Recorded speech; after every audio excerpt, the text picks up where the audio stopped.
స్నేహితుడు ఉండేవాడు. ఎప్పుడు ఎవరితోనో ఒకళ్ళతో దెబ్బలాట పెట్టుకునేవాడు. అందరికీ తెలిసి అలా దెబ్బలాడతాడు, లేకపోతే అతనికి కడుపు నిండదని. మంచివాడు మనిషి, చాలా మంచివాడు.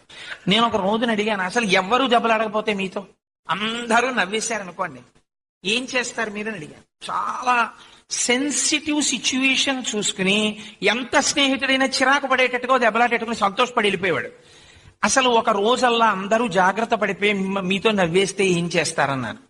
ఇంటికి వెళ్ళి మా ఆవిడ్ని అడుగుతాను, ఉత్తరాలు ఏమైనా వచ్చాయా అని అడుగుతాను.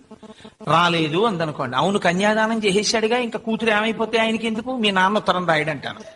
అప్పుడు మా మా మా ఆవిడ ముఖం ఎర్రబడిపోతుంది. ఒకవేళ మా ఉత్తరం ఇవాళే రాశారు, మా నాన్నగారు 8 పేజీలు ఉత్తరం రాశారని మీ గురించి పొగుడుతూ నాకు ఇలాంటి అల్లుడు దొరికాడు, నా అదృష్టం అంటే ఏమంటారన్నాను. అంటే అన్నాడు, పెళ్లి చేసేసిన వాడు అస్తమానం 8 పేజీలు ఉత్తరాలు రాస్తే పెళ్ళం బుద్ధి పుట్టింటి మీద పోతుంది, ఎందుకు ఈ ఉత్తరాలంట అన్నాడు. అమ్మ నాయనోయ్ నీకు